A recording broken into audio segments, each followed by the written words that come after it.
Hey guys, welcome back to an interesting video on Wild Rift. So today we're back with a Samira updated complete guide for patch 5.3b, and as we know, Samira has just gotten buffed on her ulti, so it's a perfect time to pick up and play Samira. But before we get into it, don't forget to check out her basic guide. I'll link up in the cards above for her skills, leveling order, tips and tricks, as well as a couple of combos. But with that said, now let's jump into talking about her build. So not much has really changed since the last time.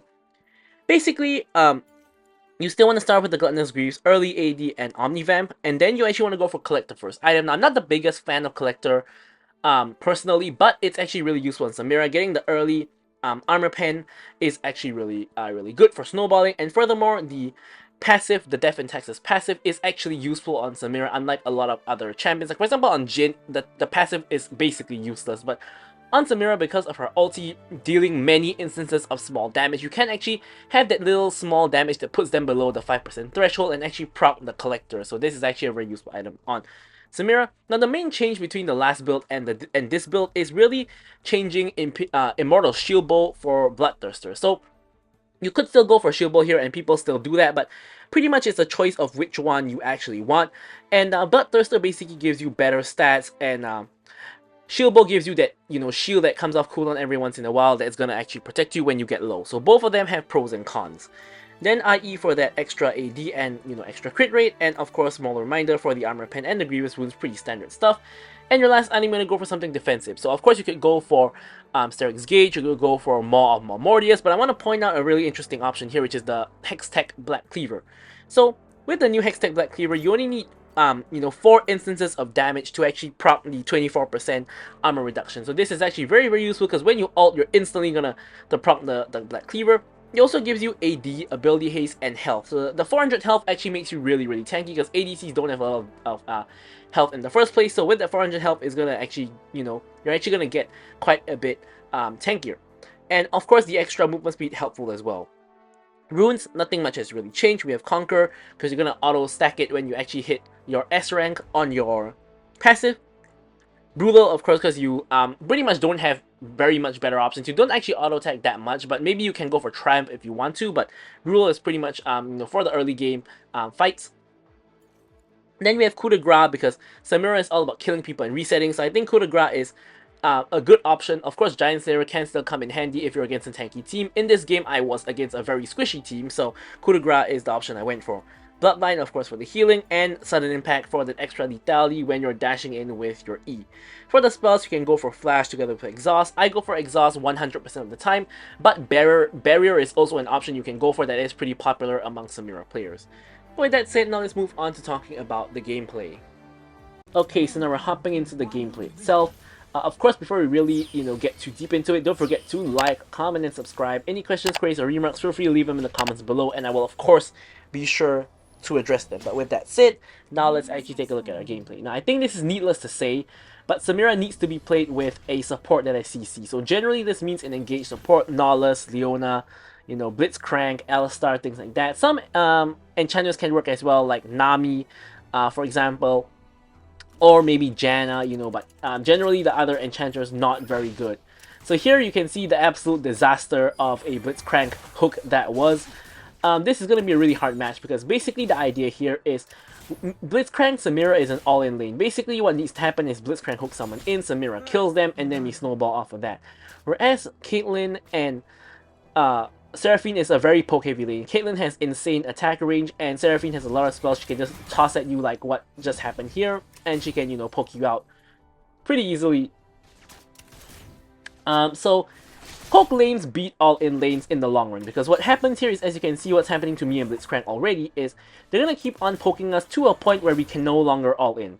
Because if we actually get an all-in and we're actually like half health or something, they can actually just kill us because we don't have the HP to actually kill them. And you can see Blitzcrank just taking so much poke because he's looking for a hook, but he can't find it, and he ends up trading half his health bar just for that hook attempt. So what I'm doing is basically, unless Blitzcrank gets a hook, I might need to flash forward or something like that, but otherwise I'm going to stay as far back as possible and not take poke damage if I can avoid it. Of course, the job of the Caitlyn and the Seraphine is to play aggressive and to poke me down. However, my job is to avoid getting poked and find an opportunity to get an all-in. Now here our Vi is nearby, and I'm pretty sure that Caitlyn spotted her out when she went warding. Blitzcrank tries to hook over the wall blind. It actually hits because his Aftershock actually procced, but Caitlyn actually very nicely cancelled the hook using her E, which is a trick you can do on Caitlyn. That's not very widely used, sort of like how Ezreal E can cancel CC as well. And here Blitzcrank once again looks for a hook, but ends up eating a bunch of poke instead, and he's at kind of a critical level where, you know, if he missteps just a little bit, he's probably done for. And the wave is in a really horrible spot where it's really toward the enemy side. Thankfully though, Caitlyn is pushing, so we are going to have the wave on our side pretty soon. And Blitzcrank is still fishing for hook. He's basically missed every hook so far, except the one that, you know, Caitlyn cancelled, but that basically amounted to nothing. So that is not an amazing situation for us. Like, it's been 2.5 minutes in the game. We've done literally nothing except struggle to CS. So, as I mentioned, this is going to be a very hard game. Not just because we can't do anything ourselves in lane, but also because our team is having a rough time. You can see Yone is 0-2. Vi is also 0-2 at this point in the game. So it's definitely not looking too hot. Blitzcrank misses what I think is his 5th hook in a row. And it's a rough one. So obviously the fact that I'm uploading this video means that, you know, it probably gets better a little bit later on. So I kind of want to show you guys a hard Samira game, because there are those stompy Samira games. You get like 2-3 kills in lane, you snowball off of that, just kill everybody and just win the game instantly. That does happen relatively, I wouldn't say relatively often, but it does happen from time to time. But you have those tough games as well, like your whole team is feeding, you're not ahead yourself, and you still have to play the game somehow as a Samira. And this is kind of what I really want to show you guys, how we can actually get that done. So here I was initially going to recall, but I didn't realize that I can just stay on the tower and pick up the minions. I don't think that there's a very big risk of me getting dove. Yes, Seraphine could chain CC me, but I don't think that is very likely. Blitzcrank misses a point blank hook, misses his ult, misses basically everything. And yeah, that's just very painful to watch. Now, it seems apparent that both Seraphine as well as Caitlyn has recalled. So, actually Seraphine has not. She's just chilling under the tower, but since that is the case, we're actually just going to take a reset of our own after pushing in the wave. And yeah, so here we pick up our boots and we get some components of our collector. And now we're going to head back over to the lane and go back to farming. Now you can see that, ironically, we actually still have the same amount of gold as Caitlyn, because she hasn't been doing a very good job of bullying me. She's been bullying Blitzcrank very well, but I haven't really been bullied. I've basically been full health the whole time, so I'm just happily farming. Blitzcrank finally hits a hook, and now you can see what happens. Like, you see, I just go in instantly and we just kill them. Rengar and Seraphine trying to go in. I go back in for the ulti, do a lot of damage to them. I'm trying to get the kill onto the Seraphine, so I flash forward, I get the double kill onto Seraphine, I dash away. If that Blitzcrank hook hit like half a second earlier, I think I actually survive and kill Rengar there, because I was about to get back to my S rank and I can actually ult again. So I think if I actually get to the S rank, I actually think my ulti kills him once again. But anyways, regardless, you know, we finally got something done. Oh my god, look at that, man. Vi just queued into the bush, saw Rengar recalling, and decided to flash over him without actually auto-attacking him, and he just completed the recall. That was painful to watch as I'm playing the game, but really comedic just in hindsight. And like, looking at our team, our entire team is like collectively like 0-9. We have a 0-1 Teemo, 0-6 Vi, and a 0-2 Yone. And in comes Rengar trying to murder me. I'm thankfully able to dash through him, and Caitlyn actually ults the wrong man, ults Blitzcrank instead, so thankfully I am completely safe. Even if she ults me, Blitzcrank should be able to block for me, it shouldn't be an issue. Enemy team picks up the dragon, Blitzcrank hooks nothing yet again, another airball there. And yeah, so now I'm running all the way back because I know Rengar is near and I don't want him to jump from the tri-bush onto me. So I'm going to back. I'm not gonna really care about defending that tower because there's really too many people there. Like with Ahri and Rengar winning in the wings, this is not really you know, a tower that's worth defending. So we're gonna basically let them have the tower, and then we're going to go back to farming. Now they actually don't manage to take down the tower, so we're actually able to keep the tower alive at like low HP. So now at this point, my team actually picks up the Gorilla turret, which is at least something. My Vi is 0-7-0, averaging more than 1 death per minute. Now here, I go in, I have my S rank again. I exhaust Caitlyn just to slow her down and ensure she can't escape, and I pick up another 2 kills.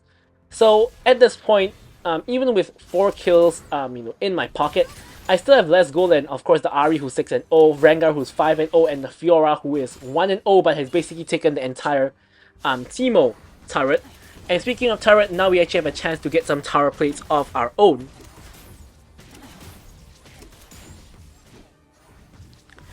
And Rengar actually comes in. Thankfully, he didn't jump on me and jumped on Blitzcrank instead. I think that was a pretty big mistake by Rengar. I can't really save the Blitzcrank here because Rengar is in next to a bush. I tried to actually go in and trade, but this turns out to be a major mistake because everybody collapses in on me. Probably should have just ran under the tower there and just stayed there instead of actually trying to help. Not trying to help, but try to trade, with the Rengar after the Blitzcrank died, or trade 1-for-1 is what I was trying to do, but obviously you can see that was not very successful whatsoever. So here, it's really a game that I need to minimize my mistakes, because, games that if your team is feeding, you have to pull more weight, right? If you start feeding as well, the game is just lost. You're not going to win the game with 5 people feeding, right? Blitzcrank is not doing too well, he's 0-2. Yone has finally gotten a kill, but he's 1-3. And we have 0-8 Vi, again, still more than 1 death per minute, and, Teemo ain't doing well either. So here I get a kill on Caitlyn for a reset. I'm trying to reach Seraphine, I reach her, I pick up a double.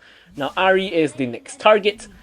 Blitzcrank hits an insane hook, and I'm able to ulti and get a 1k shutdown onto the Ahri. Now Rengar is coming in. He has another huge shutdown, but unfortunately I don't get it. Yone actually gets the shutdown here. Now initially, in the game I was like, damn, if I got that shutdown, that would have been so huge because I got the 1k shutdown from the Ahri already. If I get another 1k shutdown from the Rengar, that's instantly 1 full item just based off that little skirmish there. Getting the 2 kills plus the shutdown already is a huge amount of gold, but could have been more.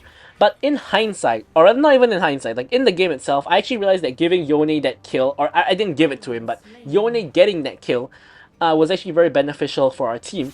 Because this was actually the catalyst for Yone to get back into the game. Of course, Yone is a scaling champion, and in our team, he's probably the best scaling champion. So him getting that 1k shutdown there actually helped him to get to his item breakpoints, and actually helped him in the long run to help to carry our team as well. And if he never got that shutdown, if I got it instead, the game actually would have been really different. Sidestepping the Ahri, charm there, but unfortunately Ahri does too much insane damage, and the ignite actually kills me. Blitzcrank tried to help me block the ulti, but unfortunately it didn't really matter whether he did so or not. And now Vi is really setting records here. It's not even 1 death per minute anymore. She's 11 deaths in 9 minutes, which honestly, in the game itself, it came to a point where I felt that she had to be feeding, but it's kind of like, when people are soft inting like what she's doing here. It's like, are they just a really, really, really bad player, or are they actually inting? Because all signs point to the fact that she's inting. As we go in here and pick up another kill, dodge Seraphine spells, go in and pick up another kill. It really doesn't, the reason why I don't say she's inting is because the whole game, she never said a single thing in the chat. I feel like if you were inting, it normally is because your teammate pissed you off, and you're inting because your teammate pissed you off, and you would be flaming them in the chat as you're inting. But the Vi did not use the chat at all the entire game. So did she die in the early game, she got pissed off, and then she just started inting, or what happened? Right? I don't know what happened. Fiora is giga tanky, and my ulti barely does anything to her. Blitzcrank hooks her in, and we are able to deal quite a bunch of damage to her. However, it's not really easy to really do anything to her because she's just a little bit too fat at the moment. She has a ton of gold, and here Vi gets one shot again. I'm trying my best to survive. I try to go back in with the ulti there, but that was clearly a mistake. The Ahri damage is just so insane. She gets a quadra kill. No penta for her because Yone's on the other side of the map, so it's not gonna happen. But yeah, the Ahri has accrued another shutdown for herself once again. I believe she has a 6-kill shutdown right now as well. And yeah, on the bright side though, we now currently have 3 full completed items. And this is a good time to swap out boots, if you need to swap out boots. Because, of course, armor boots and magic resist boots are really insane. And look at that, Yone is getting a solo kill onto Seraphine, which, as I said, after he got that 1k shutdown, he's back in the game. I mean, he has a Black Cleaver second item, which is I don't think Black Cleaver is a Yone item at all. I think Yone goes for like Divine Thunder if he really wants to be tanky. I don't think he ever goes for Black Cleaver, but hey, you know, who am I to tell him how to play his champ? So anyways, here we are still dead, or rather we have just respawned. We're actually right here doing the Gromp. Yeah, let's pan to ourselves. There we go. So, anyways, yeah. So here is the kind of that mid game where it's a little bit iffy. We have a Blitzcrank, so we have a lot of potential if Blitzcrank can actually hit his hooks to get picks. But of course, if Blitzcrank doesn't hit hook, we can't really do very much. Ari is trying to come in again. And from our past experience, we can see Ari one-shots us. Thankfully, Blitzcrank actually hits the hook, and Ari has to ult away. So we did force the Ari out. Unfortunately, our Yone overcommits onto the fight. Like, I was happy just forcing the Ari out, because chasing Ari is never going to work out, because she can cut you out with all 3 ult charges. Now, she's now running everybody down, because they're going in one by one, and Ari's just getting all those ult resets, and Vi is currently trying to solo the Baron, by the way, so yeah, that's happening. She gets executed by the Baron. She has to be trolling, right? She's 0 and 14. She's gotta be trolling. So, I mean, despite the fact that she is apparently trolling, Teemo only has 800 gold more than her. So, is Teemo trolling as well? I really don't know. Anyways, it's not about them, it's about the Samira guide. So here, unfortunately, we get charmed by Ari. We have QSS, but we don't need to actually use it right now. We go in, we kill the Caitlyn, we flash in with the ulti, we get the kill onto both of them as well for the triple. And now we gotta stop the 2 side lanes from getting pushed in and stop our inhibs from getting taken down. We choose to go for the Rengar, but Yone actually holds his own and kills Rengar by himself. But the tower unfortunately does end up dying because Rengar basically sacrificed his life to get the tower. However, all 4 people are dead now except the Fiora. And Fiora is not a good, teamfight champion. She's like a 1v1 champion. So this is time for Baron, right? Our team is like still currently like what, like 8k gold, 8k, 9k gold behind. Fiora is trying her best to stop us, but there's really nothing she can do. I don't know why Vi is ulting her. This has to be a troll. Like, why would you not just secure the Baron? Anyways, I go back to secure the Baron, and Fiora ends up, dying eventually. We're able to pick up the Baron, and we're going to try to reset here. However, I see some enemies coming, so I'm actually being a little bit cautious, which is why I'm actually walking away there. And we're actually able to kill the Ari, who really, I wouldn't say unluckily, but she basically overchased into our entire team. Like, yes, she's very fed, but she can't jump into 3 people. Especially not when me and Yone are one of those people. And yeah, here we swapped our boots to defensive boots, and we've also picked up the QSS. Of course, QSS is crucial to not get your ult interrupted by like Seraphine CC, Ari Charm, etc. And here we have our all 4 crit items. So when you have, all 4 crit items, eventually you can actually sell Collector and swap it out for Shield Bow if you want to. And that's what I'm gonna... Well, I wanted to do that, but we'll cross the bridge when we get there. You guys will see what happens. But anyways, here the TX is under fire from the enemy team, and we gotta put a stop to that. So here Seraphine finds herself in no man's land, basically gets one shot. Caitlyn dashes right into me, so I'm gonna one shot her as well. I got my ult charged up now, but didn't even need it, so I'm gonna ult the wave instead. Now the top wave is huge, and Vi is actually doing a good job by clearing that wave, because if Fiora goes and split pushes that wave, that's not gonna be good. So here my Blitzcrank is in deep trouble, getting chased down by Fiora and Rengar. I'm coming over to help him. He actually ults and gets the Zeke's proc, which actually helps him to run away and survive. Now here I'm going in. Unfortunately, I get charmed by Ari, and I couldn't QSS in time. And I was thinking that I could actually one-shot them there, but unfortunately that was not the case. And here Rengar eventually does die to Yone. Yone is trying to chase Ari, but finds himself in a fight with Fiora instead. I'm pretty sure the TX tried to stun the Fiora there while she was in the riposte and nearly kills the Yone as a result. Blitzcrank is just running around like a headless chicken. And yeah, I'm not quite sure what's happening there. But here our Vi is actually able to push out the wave all the way to the extent that it becomes a split push. And she actually takes a top lane tower, which gives us an objective bounty. Now, she ults the Caitlyn here, but obviously Vi is 1 in 15. She's not going to win against the Caitlyn. I mean, Caitlyn is 2 and 6, but actually, you know what? Vi could have won against the Caitlyn, because they both have, like, even gold. My goodness, like, imagine you're the enemy Caitlyn, and you have the same amount of gold as the Vi on the enemy team who's 1 in 16. How is that possible? Anyways, here the last dragon has spawned. Obviously, no chance we're going to get that, because our Vi is dead once again. Obviously, the Vi is spending more time dead than alive, still averaging 1 death per minute, which is absolutely insane. I've never seen it before. And yeah, so here we're actually coming to contest the dragon. Fiora tries to protect it alone, but it clearly doesn't work. And here we're trying to make our way, to the fight. Yone actually goes in. We're able to kind of follow up a little bit, but he snaps back to his ghost of his body. So I'm actually not able to block the Caitlyn out for him. If he stayed where he was, I could have actually blocked for him, but he just did. So anyways, Rengar and Caitlyn are left alive. Rengar tries to one-shot Teemo, but Teemo blinds him, so Rengar is not able to auto-attack him, and actually Teemo survives. Which is, yeah, pretty surprising. I mean, the 0-6 Teemo survives, so that's amazing. And now we're all on the mid wave. Vi is back to split pushing at top, which is actually a good thing because that's the super minion lane, and we do want to get that pushed out.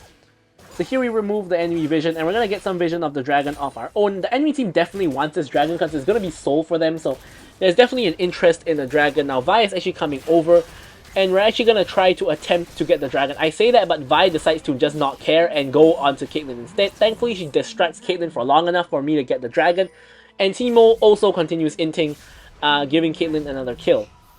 So now we are going to recall. Elder Dragon's coming up in 20 seconds, and honestly with this 1 in 17 Vi, I have no idea how we're gonna get the Elder Dragon. Yeah, I have no idea how we can get that. But for now, we spot the low HP Rengar. We want to get him killed, and Ahri as well. Of course, Ahri is the most fit member. Rengar is the jungler. We want to kill both of them, and unfortunately, we are not able to survive because Fiora and Seraphine are able to finish us off. Blitzcrank flashes out, runs all the way away. And here we actually got Sterix Gauge, and Sterix Gauge actually got proc there, unfortunately. So yeah, so here, what I wanted to do is when I get enough gold, what I wanted to do is I wanted to sell my collector and get shield bow, and then I want to sell my Sterix Gauge and get Maul. Right, that's like the optimal, like, kind of final setup because I have so much extra gold now. I mean, I can't give my team kills because I gotta kill these people because my team is really weak. Like Teemo and Vi aren't gonna kill anyone, and Yone is full build himself, so no point like giving kills or anything like that. So here I sold the wrong item. I sold Bloodthirster and bought Shield Bow, which is not what I wanted. So, and now I didn't realize, and now I have 2 lifeline items. So both Shield Bow and Sterix Gauge. If you guys are not aware, it doesn't stack. So I basically have a useless item in my inventory. I didn't even realize it until after the fact. So here I'm just charging at my ulti. I'm waiting for my S rank. I got it, and I'm dashing back onto the Rengar, getting the kill onto him. Again, eliminating the enemy jungler. And here I'm thinking of going for the Elder Dragon because the enemy jungler is dead. But this is really dangerous because Ahri probably does the... I'm picking a retreat because I feel that out of everyone left alive, Ahri has the most burst damage. So what's going to happen here is Ahri is just going to Q the Elder Dragon and steal it. So there's no point doing the Elder. However, my team is insistent on doing it, so I'm going to have to actually come over and help them out.